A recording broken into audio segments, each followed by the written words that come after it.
Hello, नमस्कार, आदाब, सत श्री अकाल और अस्सलाम वालेकुम। मैं मोहम्मद अहमद काज़मी लेकर आया हूँ आपका पसंदीदा कार्यक्रम आपके रूबरू। जैसा कि आपको मालूम है कि हम ख़बरों के पीछे की खबर लाने की कोशिश करते हैं और मैं चूँकि इंटरनेशनल अफेयर्स पर आपको नज़र दुनिया पर कार्यक्रम लाता हूँ, मैं उसमें अक्सर आपको बताता हूँ कि हथियार बेचने वालों का धंधा है मुल्कों के बीच में, मुल्कों के अंदर टेंशन क्रिएट करना, अपने हथियार बेचना। वो एक बहुत बड़ा फील्ड है। मैं समझता हूँ आप बहुत सी चीज़ें समझ चुके होंगे अभी तक। आज मैं बिल्कुल एक नए एरिया में बात करना चाह रहा हूँ। मेरे साथ इस वक्त मौजूद हैं डॉक्टर बिस्वरूप रॉय चौधरी साहब, जो एक्सपर्ट हैं। कई इन्होंने रिसर्च की हैं और इंडो वियतनाम मेडिकल बोर्ड के आप चेयरमैन हैं और लाइफ स्टाइल के तरीके से इलाज लोगों के करते हैं, न सिर्फ भारत में बल्कि विदेशों में भी आपका बड़ा नाम है। चौधरी साहब, आप बताइए कि ये जो अमेरिका की तरफ से हथियारों वाली बिजनेस तो मुझे समझ में आई और बहुत कुछ किया, बताता भी हूँ मैं लोगों को। ये मेडिकल उसमें दवाओं के जो एरिया में अमेरिका का क्या तरीक़ा है कारोबार का और किस तरह से वो दुनिया भर से एक बहुत बड़ा फंड, बहुत बड़ा कारोबार अपने हाथ में लिए हुए है। आपने रिसर्च की है इस सब्जेक्ट पर। आप बताइए कि आप इसको किस तरह से देखते हैं। देखिए, एक छोर पकड़ के चलते हैं, डायबिटीज़ को लेके चलते हैं। ज़्यादा प्रेवलेंट यही है, फिर बाकियों में इसी से कनेक्शन मिल जाएगा। डायबिटीज़ की बात करते हैं तो डायबिटीज़ की दवा की बात आती है। डायबिटीज़ की दवा की बात होती है तो जो भी दवा आप ले रहे हैं वो मेटफॉर्मिन हो सकता है, वो सल्फोनिलुरियाज हो सकता है, या कोई भी और मेडिसिन हो सकता है। 90% दवाइयाँ जो डायबिटीज़ के नाम पे आई है वो 1960 से पहले आई हुई है। 1960 से पहले एक ऐसा दौर जब रैंडमाइज कंट्रोल ट्रायल नहीं हुआ करते थे। सिर्फ एक डॉक्टर ने लिख दिया कि ये तो बड़ा अच्छा है, इससे फ़ायदा होगा, तो उतना ही काफ़ी होता है एफडीए के लिए। एफडीए जब बोल रहा हूँ तो यूएस का एफडीए मानी, यहाँ का एफडीए तो उसी को फॉलो करता है ना। तो वो पूरे दुनिया में सर्कुलेट करने लगता है। 72 के बाद एक नया चलन आया कि भाई कोई भी दवा तब आ सकती है जब रैंडमाइज कंट्रोल ट्रायल हो। तो उसको थोड़ा सा हिंदी में भी बता दीजिए। रैंडमाइज कंट्रोल ट्रायल मतलब कि पहले कुछ लोगों पे टेस्ट हो।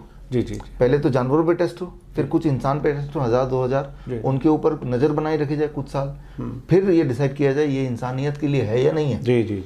That is called randomize control trial. जी। ठीक है ना। ट्रायल के नतीजे के बेसिस पे डिसाइड होता है कि डिसाइड होना चाहिए ऐसा कुछ। 1970 ऑनवर्ड 72 में आया। लेकिन तब तक ये दवाइयाँ ऑलरेडी मार्केट में थी और एस्टेब्लिश थी और बड़ा बिजनेस बना चुकी थी। और 72 में जब इन सारे दवाइयों पे भी ट्रायल हुए तो नतीजा निकला कि ये दवाइयाँ, यहाँ डायबिटीज़ की बात कर रहा हूँ, ब्लड शुगर तो घटा रही हैं लेकिन इंसान की डेथ रेट को बढ़ा रही है।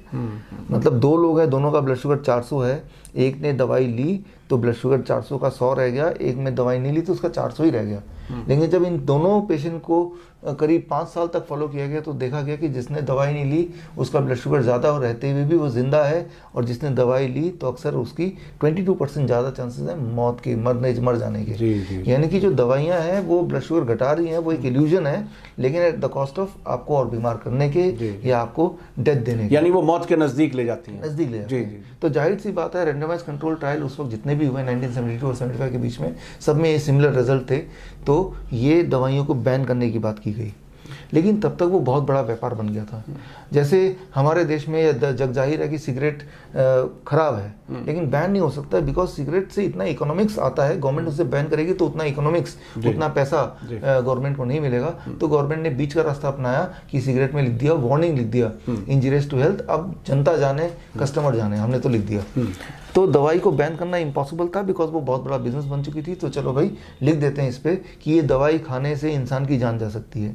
लेकिन तब वहाँ पे 40 बड़े डायबिटोलॉजिस्ट ने मिलके बड़े वकील किए और उन्होंने इसको नहीं होने दिया, और आज तक भी नहीं होने दिया। दवाओं पे नहीं लिखने दिया।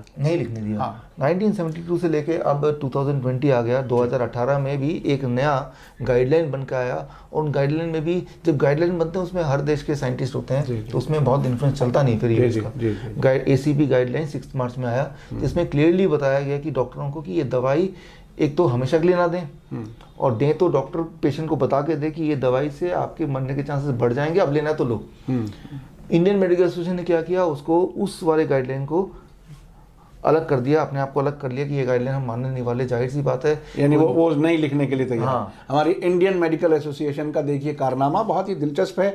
और ये सब, और न सिर्फ इंडिया में, मैं समझता हूँ दुनिया भर की बहुत सी हुकूमतें, बहुत सी सरकारें ऐसी हैं कि वो इन बड़े, ये चूँकि बहुत बड़ी इंडस्ट्री है और पॉलिटिशियंस को पैसा मिलता होगा, इलेक्शन लड़ने में कहीं ना कहीं फ़ायदा होता होगा, तो वो गाइडलाइन छुपा दी गई। ये बहुत ही इंटरेस्टिंग है। जी आप बताइए आगे। तो ये मैंने जो कहानी आपको बताई, अब अगर बीपी की कहानी सुनना चाहते हैं तो नाम से ब्लड प्रेशर डाल दीजिए, कहानी रिमेन द सेम। कोलेस्ट्रॉल सुनना चाहते हैं, नाम कोलेस्ट्रॉल डाल दीजिए, हार्ट डिजीज डाल दीजिए, कहानी सेम है।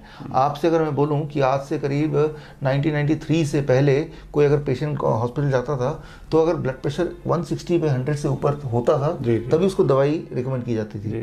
फिर उसके बाद 140/90 हो गया, आजकल 120/80 है, इस साल के अंत तक 115/75 हो जाएगा। मतलब ये कि जो भी अपना ब्लड प्रेशर चेक कराएगा वो बीमारी पाया जाएगा, लेवल हो जाएगा। यानी जो आज नॉर्मल है जितना, उतने पे अगले कुछ सालों में उसे बीमार कह दिया जाएगा। बीमार कह, यानी वो ये भी एक मेडिकल स्कैम हुआ बहुत बड़ा, क्लियरली बहुत बड़ा। यानी मैं सेहतमंद हूँ और मैं ठीक से जी सकता हूँ, लेकिन मैं टेस्ट कराऊँ तो मुझे 10 बीमारियाँ बता दी जाएंगी।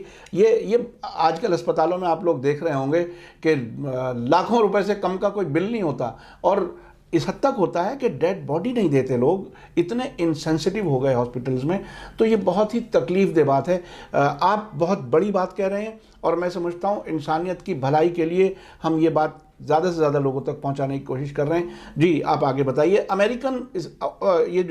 अमेरिकन जो फार्मा इंडस्ट्री है उसमें उनका कितना शेयर है इस धोखे में, इस पूरे तमाशे में? आपको उसमें उनका रोल खास तौर पे इसमें समझना होगा कि वो दे नीड पार्टनर। अकेले करना थोड़ा मुश्किल है, तो उनके साथ पार्टनरशिप में ब्रिटेन जुड़ा हुआ है, जर्मनी की कंपनी जुड़ी हुई है, लेकिन फिर भी शेयर होगा मेरे हिसाब से 70 to 90% शेयर होगा उनका। जी। बाकी बट अमेरिकन्स, हाँ, देयर आर पार्टनर्स। मैं छोटा सा एग्जांपल देता हूँ। मान लो कोलेस्ट्रॉल की बात करते हैं, कोलेस्ट्रॉल तो घर घर में दवाई है कोलेस्ट्रॉल की। आज से 20 साल पहले अगर सोचें तो कोलेस्ट्रॉल शायद नाम भी नहीं सुना होगा, राइट। सो अगर आप टेक्स्ट बुक देखें, हैरिसन टेक्स्ट बुक, हैरिसन जो बाइबल माना जाता है मेडिकल साइंस में, उसका 1978 का एडिशन पढ़ेंगे तो टोटल कोलेस्ट्रॉल किसी का 300 से ज़्यादा है तो उसको ज़्यादा माना जाता था। फिर 1980 का दौर आया, 300 को 250 कर दिया गया, ठीक है ना। और अब 250 को 200, कुछ साल पहले 200 कर दिया गया। और अब 200, 250, 300 कुछ नहीं, किसी की उम्र अगर 40 साल से ऊपर है तो सीधा वो कोलेस्ट्रॉल की दवा दे देते हैं। बताइए ये खुद इतना बड़ा जुल्म है कि वो जो आदमी ठीक ठाक है और नेचुरल तरीके से वो जी सकता है, आगे चल सकता है, उसको बीमार डिक्लेयर कर दिया। वो साइकोलॉजिकली भी वो बेचारा अपने आप को बीमार समझने लगता है और वो फिर बीमारियों की तरफ बढ़ता चला जाता है। एक बार दवा ले लिए कोलेस्ट्रॉल की जी, तो वो कोलेस्ट्रॉल की दवाई का आप केमिकल वो देखिए। आज से कुछ साल पहले, करीब 50 साल पहले, चाइना में एक that is called red rice plant, एक तरह का पौधा होता है। जी। और वो नरभक्षी पौधा टाइप बोलते हैं ना जिसको, कि जैसे ही कोई अटैक करने आता है तो पॉइजन फेंकता है। वो जो पॉइजन है उसका नाम है कोलेस्ट्रॉल लोअरिंग ड्रग, उसका नाम है स्टैटिन। जी। तो ये जो कोलेस्ट्रॉल लोअरिंग ड्रग बनती कहाँ से है? वो पॉइजन जो प्लांट निकालता है जिससे वो अपने दुश्मनों पर हमला करता है, वही है जो आप दवाई मुंह में ले रहे हैं। अच्छा, वो जहर होता है? वही जहर है जी जो भगवान ने उसको दिया अपनी बचाव करने के लिए। जी। वो जहर आपको एक दिन में मारेगा नहीं, बिकॉज बहुत कम डोज में आपको दिया जाता है वो टैबलेट में। और आपको लगता है कि हम सेहतयाब हो रहे हैं, हम हमारी सेहत बेहतर हो रही है, लेकिन असल में वो जहर है जो इंसान के जिस्म में पहुंचाया जाए। अमेरिकन सोल्जर चाइना गए थे तो वहां पे उनको ये मिला, तो वही चीज आए, इतना बड़ा बिजनेस बन गया। जी। आप हिस्ट्री में जाके देखिए। जी। तो अब आते हैं इंडिया की फार्मास्यूटिकल इंडस्ट्री पे। जाहिर है बहुत सी बड़ी बड़ी अमेरिकन कंपनियां हैं जो यहाँ कारोबार कर रही हैं, और यहाँ की जब हम वहाँ के एयरपोर्ट्स पे पहुँचते हैं तो यहाँ की दवाइयाँ वो कहते हैं कि फेंक दीजिए। तो ये क्या है अपने आप में? हमारे यहाँ की जो फार्मास्यूटिकल इंडस्ट्री है इंडिया की भी, उसमें वो कितनी पार्टनर है हम लोगों को बीमार बनाने में? ये इस पे भी बात हो जाए तो मैं समझता हूँ। देखिए, एक बात समझना होगा, जो चीज़ें पूरे डेवलप कंट्री में बैन हो जाती हैं, जो दवाइयाँ, अब वो फैक्ट्रियाँ भी हैं, वो दवाइयाँ स्टोर में भी हैं, तो वो दवाइयाँ जाती कहाँ हैं? वो हमारे देश में, डेवलपिंग कंट्री में आती है। इसका ताज़ा एग्जाम्पल है ट्यूबरक्लोसिस की जो दवाइयाँ हैं। हाँ। मान लो आपको टीबी हो जाता है आज भारत में, तो हर दिन 14 गोलियाँ और हर दूसरे दिन 1 इंजेक्शन। अच्छा। और ये दवाइयाँ ऐसी होती हैं, अगर आप किसी से मिले हो ऐसे पेशेंट से, वो बोलेगा कि मैं सुसाइड कर लूँगा लेकिन दवाई नहीं लूँगा, लेकिन उसको पकड़ के और फिर बोलते हैं कि भाई गवर्नमेंट फ्री में दे रही है। गवर्नमेंट को फ्री में नहीं मिल रहा, वो तो फार्मास्यूटिकल कंपनी से दवाई से।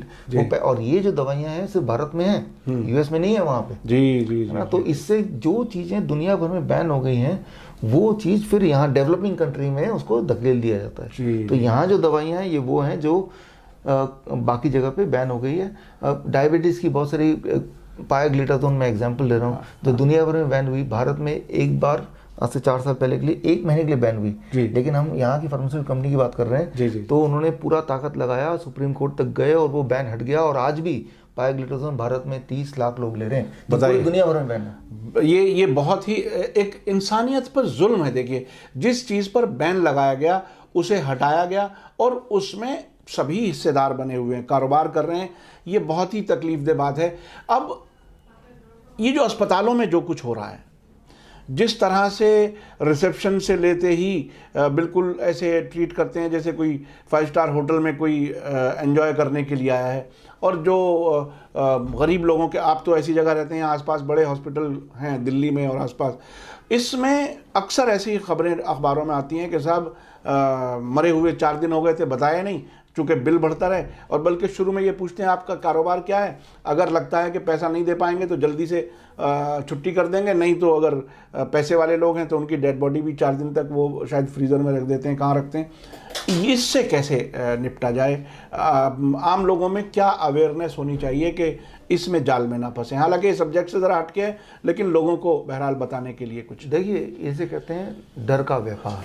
हाँ, डरेंगे तो ही तो आप पैसा निकालेंगे। और ये बोलते हुए मुझे थोड़ा भी इसमें संकोच नहीं हो रहा, it is a fear business. मेरे बहुत सारे डॉक्टर दोस्त हैं जो मैं उनसे पूछता हूँ, मैं आपको छोटा सा एग्जांपल दे रहा हूँ बस एक समझाने के लिए। जैसे आपने बाईपास सर्जरी सुना होगा, एंजियोप्लास्टी सुना होगा, आपको ये पता होगा लेमैन के हिसाब से भी कि हार्ट में कहीं ना कहीं कोई ब्लॉकेज होता है जिससे कम ब्लड खून जाता है, कम ऑक्सीजन जाता है, जिससे हमें पेन होता है या जिसे हम हार्ट डिजीज़ बोलते हैं। तो जब इसको मेडिकल कॉलेज में पढ़ाया जाता है तो इसके 3 इलाज बताए जाते हैं कि हार्ट का कोई पेशेंट आ जाए तो पहला इलाज एंजियोप्लास्टी कि एक छल्ला लगा देंगे, उससे ब्लड बहने लगेगा। दूसरा इलाज है बाईपास सर्जरी, एक नया ब्लड वेसल बना देंगे। तीसरा इलाज है, ध्यान से सुनिए, इसे कहते हैं natural bypass surgery. Natural bypass मतलब कि उस पेशेंट को एक खास तरह का खाना देंगे, फूड, वो खाना खाते ही 1 महीने के अंदर बॉडी खुद ही नेचुरल बाईपास बना लेगा और ब्लॉकेज को हटा देगा।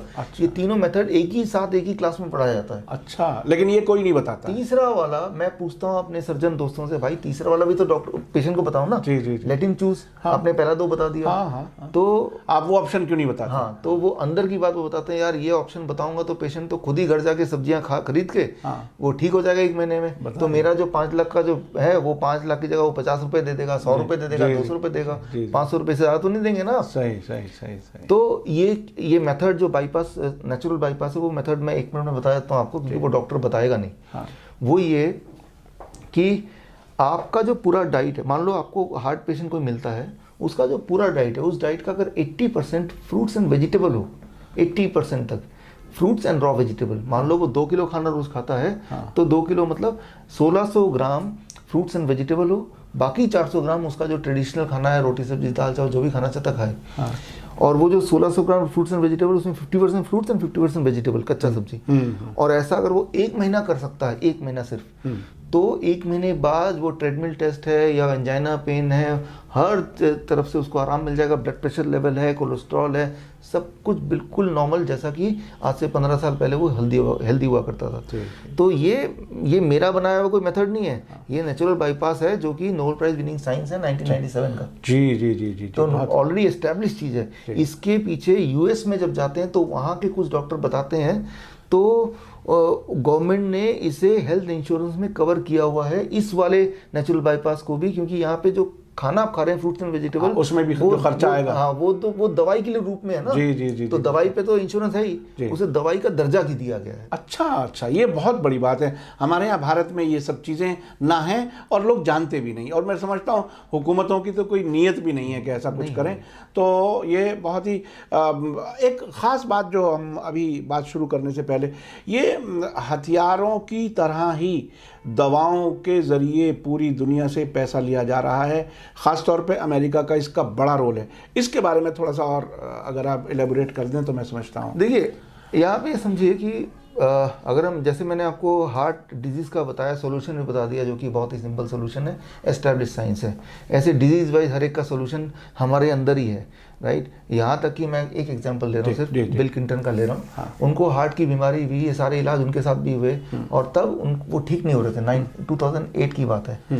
तब उन्होंने कुछ नेचुरोपैथिक का इलाज किया और वो ठीक हो गया। तब से लेके आज तक 2010 से लेके नाउ 2020 बीमार नहीं पड़े। हाँ। एक भी दवाई नहीं लेते। उनसे किसी ने पूछा कि ये कैसे हुआ, तो उन्होंने एक डॉक्टर का नाम लिया, डीन ऑर्नेस। उन डॉक्टर तक मैंने पहुंच लगाई, उनसे पूछा आपने ये क्या पद्धति थी? Dean Ornish, DEENORNISH। हाँ, तो कुछ लोग अगर सर्च करना चाहेंगे तो कर सकते। तो उनसे पूछा ईमेल के थ्रू कि आपने उनको क्या दिया। तो उन्होंने बोला कि मैं भारत आया, यहाँ का आयुर्वेद और नेचुरोपैथ सीखा, और वो इलाज मैंने बिल क्लिंटन को दिया और वो ठीक हो गए। बहुत बड़ी बात है। यानी हम भारत के लोग पूरी दुनिया को इलाज का रास्ता बता सकते हैं, जो बहुत ही नेचुरल है, प्राकृतिक तरीके हैं। ये बहुत ही इंटरेस्टिंग है। कुछ और अगर कहना चाहते हो आप? तो बोलने का मतलब ये है कि इलाज तो यहीं पे है, आपके आसपास ही है, और बड़ा सिंपल है। जी। उसके अलावा जो आप देख रहे हैं वो एक डर का व्यापार है, वो इलाज नहीं है। चाहे वो एक्सरे की बात करें, अल्ट्रासाउंड की बात करें, डायग्नोस्टिक सारे बात करें, या क्यूरेटिव या सर्जरी की बात करें, दे आर ऑल एक दिन में समझना मुश्किल है। बट ये समझ लीजिए कि अगर आप बीमार हैं तो इलाज आपके आसपास कहीं ना कहीं है, और ये वाला इलाज अगर वो यूज़ कर रहे हैं जिनके पास जो इलाज दुनिया में बेच रहे हैं, तो सच तो आपको ऑटोमेटिकली अंडरस्टैंड हो ही रहा है कि ये तो एक व्यापार है, ये कोई इलाज नहीं, प्रोफेशन नहीं, it is a business. Doctor Chaudhary साहब, बहुत बहुत शुक्रिया आपका। मैंने भी कहीं कुछ किताबों में पढ़ा है, कुछ बड़े लोगों ने कहा है कि इंसान को ऊपर वाले ने, जो भी आप नाम लें, जहाँ भी पैदा किया है वहाँ उसके सेहतमंद रहने का की ज़रूरतें भी पूरी की हैं। इसलिए हर मौसम का, अपने मौसम का की सब्ज़ी, फ्रूट, ये सब इस्तेमाल करें। इसमें खुद जिसे कहते हैं ग़िज़ा भी है और इलाज भी है। और ये बात मैं समझता हूँ आपकी बात से बहुत ही मैच करती है, और आपकी बात इसमें नज़र आता है कि हाँ, वाक़ई हमारे आसपास ही, चूँकि हर इंसान के पास उतना पैसा नहीं हो सकता जितना पैसा ये अस्पताल वाले छीनना चाहते हैं आपसे। अब ऐसी हालत में हम ज़्यादा नेचर के नज़दीक रह कर के ही, और फ्रूट और कच्ची सब्जियां जो आपने बताई, वो लेकर के हम अपने आप को ठीक रख सकते हैं। बहुत बहुत शुक्रिया डॉक्टर चौधरी साहब, थैंक यू वेरी मच। इसी के साथ मुझे दीजिए इजाज़त। धन्यवाद, शुक्रिया। जय भारत, जय हिंद। मीडिया स्टार वर्ल्ड के और वीडियो देखने के लिए हमारे चैनल को सब्सक्राइब करें, और सीधे नोटिफिकेशन पाने के लिए बेल आइकन दबाएं। और अगर हमारी खबर सच्ची और अच्छी लगे तो अपने व्हाट्सएप, इंस्टाग्राम, फेसबुक और ट्विटर अकाउंट पर जरूर शेयर करें।